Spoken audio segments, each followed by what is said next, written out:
प्रिय माने प्रभु जीशुଙ୍କ नामରେ ସମସ୍ତଙ୍କୁ ହାର୍ଦ୍ଦିକ ଅଭିନନ୍ଦନ। ଆମ୍ଭେମାନେ ନୂତନ ମାସର ପ୍ରଥମ ଦିନ ଆସିଅଛୁ। ଏପରି ଲାଗୁଅଛି ଏବେ ହିଁ ନୂଆ ବର୍ଷ ଆରମ୍ଭ ହୋଇଛି, କିନ୍ତୁ ଗୋଟିଏ ମାସ ବିତିଲାଣି। ପରମେଶ୍ୱର ଆଶ୍ଚର୍ଯ୍ୟ ଭାବରେ ଯେପରି ସେ ଆମମାନଙ୍କୁ ପ୍ରତିଜ୍ଞା କରିଥିଲେ, ସେହି ପ୍ରକାର ସେ ଆମମାନଙ୍କୁ ଏକ ମାସ ସାରା ସମ୍ଭାଳି ଅଛନ୍ତି। ଆଜି ଈଶ୍ୱରଙ୍କ ବାକ୍ୟ ଆମମାନଙ୍କ ପାଇଁ କ'ଣ ଅଟେ, ଏହା ଆପଣ ଜାଣିବା ନିମନ୍ତେ ବହୁତ ବ୍ୟାକୁଳ ସହ ଅପେକ୍ଷାରେ ଅଛନ୍ତି ନା? ତା ସହିତ ଏଇ ଯେଉଁ ସ୍ଥାନରେ ମୁଁ ଅଛି, ଆପଣ ଏହାକୁ ମନେ କରୁଛନ୍ତି ନା? ଏହା ମୁଁ ଜାଣିଥିବାର ଏକ ସ୍ଥାନ ଅଟେ। ଏହା ମୋଜେସ୍ ଅଡିଟୋରିୟମ୍ ଅଟେ, ଯାହା ଈଶ୍ୱରଙ୍କ ତମ୍ବୁ ପାର୍ଶ୍ୱରେ ରହିଛି। ପରମେଶ୍ୱରଙ୍କ ଅନୁଗ୍ରହରେ ସେ ଏହି ସେବା କାର୍ଯ୍ୟରେ ଦାଉଦଙ୍କ ଅଡିଟୋରିୟମ୍, ମୋଶାଙ୍କ ଅଡିଟୋରିୟମ୍, ସାଧୁ ପାଉଲଙ୍କ ଅଡିଟୋରିୟମ୍, ପୁଣି ଏଲିୟଙ୍କ ଅଡିଟୋରିୟମ୍ ପ୍ରଭୁ ଆମମାନଙ୍କୁ ଦେଇଛନ୍ତି। ଏହି ହଲ୍ ଗୁଡ଼ାକରେ ନିୟମିତ ଭାବରେ ବିଭିନ୍ନ ପ୍ରକାର ସେବା କାର୍ଯ୍ୟ ଆମେମାନେ କରିଥାଉ। ତନ୍ମଧ୍ୟରୁ ଏକ ହେଉଅଛି ମୋଶାଙ୍କ ଅଡିଟୋରିୟମ୍। ଏହି ହଲ୍ରେ ଯୀଶୁ ଉଦ୍ଧାର କରନ୍ତି ସେବା କାର୍ଯ୍ୟର ସିଧା ପ୍ରସାରଣ ଆମେମାନେ କରିଥାଉ। ପୁଣି ଏହି ସ୍ଥାନରେ ହିଁ ଉପବାସ ପ୍ରାର୍ଥନା ଶିବିର ଏହିପରି ସେବା କାର୍ଯ୍ୟ ମଧ୍ୟ ହୋଇଥାଏ। ଏହି ସ୍ଥାନରେ ହିଁ ପ୍ରଭୁଙ୍କ ସେବା କାର୍ଯ୍ୟର ଅନେକ ଗୁଡ଼ାଏ କାର୍ଯ୍ୟକ୍ରମ ଆମେମାନେ କରିଥାଉ। ଏହି ସ୍ଥାନରେ ହିଁ ମୁଁ ପ୍ରାର୍ଥନା କରେ, ପୁଣି ବାକ୍ୟ ଧ୍ୟାନ କରେ। ଏହି ସ୍ଥାନରେ ମୁଁ ବର୍ତ୍ତମାନ ଅଛି। ଆପଣ କେବେ ଏଠାକୁ ଆସିଲେ ନିଶ୍ଚୟ ଦର୍ଶନ କରନ୍ତୁ। ଆସନ୍ତୁ, ପରମେଶ୍ୱର ଯାହା ଆଜି ଆମମାନଙ୍କୁ ଦେଇଅଛନ୍ତି ମୁଁ ଆପଣମାନଙ୍କ ସମ୍ମୁଖରେ ରଖୁଅଛି। ଗୀତ ସଂହିତା 50:15 ପଦ। ସଙ୍କଟ ଦିନରେ ଆମ୍ଭକୁ ଡାକ, ଆମ୍ଭେ ତୁମ୍ଭକୁ ଉଦ୍ଧାର କରିବା, ଆଉ ତୁମ୍ଭେ ଆମର ମହିମା ପ୍ରକାଶ କରିବ। ପରମେଶ୍ୱର ଆମମାନଙ୍କୁ କହୁଅଛନ୍ତି, ମୋହର ପୁଅ, ମୋହର ଝିଅ ତୁମ୍ଭେ।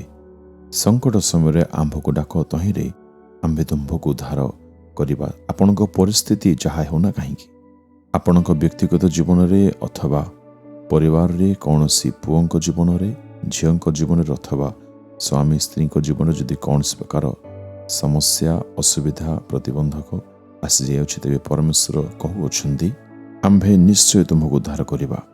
ଆପଣଙ୍କ ଚାକିରି କ୍ଷେତ୍ରରେ ଆପଣ ସମସ୍ୟାକୁ ଦେଖୁଅଛନ୍ତି କି? ଆଜ୍ଞା ହଁ, ଆପଣଙ୍କ ସକଳ ସମସ୍ୟାର ସମାଧାନ ପରମେଶ୍ୱର ନିଶ୍ଚୟ କରିବେ, କିନ୍ତୁ ସେ କହୁଅଛନ୍ତି, ଆମ୍ଭକୁ ତୁମ୍ଭେ ଡାକ। ଯଦି କୌଣସି ସମସ୍ୟା ଦେଇ ଗତି କରୁଛନ୍ତି, ଆପଣ ପ୍ରଭୁ ଯୀଶୁଙ୍କ ନାମରେ ଯଦି ପ୍ରାର୍ଥନା କରିବେ, ସେ ଆମମାନଙ୍କୁ ଉଦ୍ଧାର କରିବେ। ଆପଣମାନଙ୍କ ଋଣରୁ, ଆପଣମାନଙ୍କ ସମସ୍ୟାରୁ, ସମସ୍ତ ବିଷୟରୁ ସେ ଉଦ୍ଧାର କରିପାରନ୍ତି। ପାପର ସମସ୍ତ ବନ୍ଧନରୁ ସମ୍ପୂର୍ଣ୍ଣ ମୁକ୍ତି, ପୁଣି ବିଭିନ୍ନ ପ୍ରକାର ବନ୍ଧନରେ ଯାହା ଆପଣମାନେ ଜୀବନରେ, ପରିବାରରେ, ବ୍ୟକ୍ତିଗତ ଭାବରେ ଦେଖୁଅଛନ୍ତି, ଗତି କରୁଛନ୍ତି, ସମସ୍ତ ସମସ୍ୟାରୁ ସେ ଉଦ୍ଧାର କରନ୍ତି। ନିଜ ବ୍ୟକ୍ତିଗତ ଜୀବନ ସମ୍ବନ୍ଧୀୟ ମୁକ୍ତି, ଏ ସମସ୍ତ ପ୍ରକାର ମୁକ୍ତି ଦେବା ପାଇଁ ସେ ଆପଣା ଶରୀରକୁ କ୍ରୁଶରେ ଆମ୍ଭମାନଙ୍କ ନିମନ୍ତେ ସମର୍ପଣ କରିଛନ୍ତି। ଆମ୍ଭମାନଙ୍କୁ ସମ୍ପୂର୍ଣ୍ଣ ଉଦ୍ଧାର କରିବା ନିମନ୍ତେ ସେ କ୍ରୁଶ ବିଦ୍ଧ ହେବା ପାଇଁ ଆପଣଙ୍କୁ ସମ୍ପୂର୍ଣ୍ଣ ସମର୍ପଣ କରିଲେ।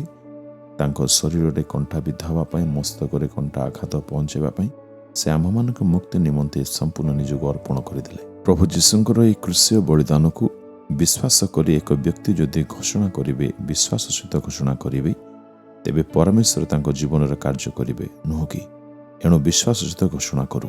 ବିଶେଷ କରି ଯେଉଁ ସମସ୍ୟା ଦେଇ ଆପଣ ଗତି କରୁଛନ୍ତି, ସେ ସମସ୍ୟା ନିମନ୍ତେ ଆପଣ ଆପଣଙ୍କ ମସ୍ତକରେ ହସ୍ତ ଦିଅନ୍ତୁ, ପୁଣି ସେହି ବିଷୟ ନିମନ୍ତେ ପରମେଶ୍ୱରଙ୍କଠାରେ ପ୍ରାର୍ଥନା କରନ୍ତୁ। କ'ଣ ଏହା କୌଣସି ପ୍ରକାର ବ୍ୟକ୍ତିଗତ ସମସ୍ୟା ଅଥବା ପୁଅ ଝିଅଙ୍କ ପାଠପଢ଼ା ସମସ୍ୟା, ଚାକିରି ସମସ୍ୟା, ସେବା କାର୍ଯ୍ୟର ସମସ୍ୟା ରହିଅଛି, ତାହା ଯାହା ବି ହେଉନା କାହିଁକି, ଆପଣମାନେ ତାକୁ ସ୍ପଷ୍ଟ ରୂପେ ଈଶ୍ୱରଙ୍କ ସାମରେ କୁହନ୍ତୁ। ପ୍ରିୟ ପ୍ରଭୁ, ତୁମେ ଯେଉଁ ପ୍ରତିଜ୍ଞା କରିଅଛ ତଦନୁସାରେ ଏହି ପୁଅ ତୁମକୁ ଡାକୁଅଛି, ଏହି ଝିଅ ତୁମଠାରେ ପ୍ରାର୍ଥନା କରି ଆପଣ ଜୀବନ ସମର୍ପଣ କରୁଛି। ଦେଖନ୍ତୁ ପ୍ରଭୁ, ଏହି ପୁଅ, ଏହି ଝିଅ ତୁମ ଚରଣରେ ବିନତି ପ୍ରାର୍ଥନା କରୁଅଛନ୍ତି। ମୁକ୍ତି ନିମନ୍ତେ ସେମାନେ ପ୍ରାର୍ଥନା କରୁଛନ୍ତି। ଏହି ସମୟରେ ସେମାନେ ମୁକ୍ତି ପାଆନ୍ତୁ। ହେ ପ୍ରିୟ ପିତା, ସେମାନଙ୍କୁ ପରିବର୍ତ୍ତନ କରି ସାକ୍ଷ୍ୟ ରୂପେ ଠିଆ କର। ହେ ପ୍ରଭୁ, ଜୀବନର ସମସ୍ତ ସମସ୍ୟାରୁ ଉଦ୍ଧାର କର ବୋଲି ମୁଁ ଏହି ପ୍ରାର୍ଥନା ଯୀଶୁଙ୍କ ନାମରେ ମାଗୁଅଛି ପିତା। ଆମେନ୍, ଆମେନ୍।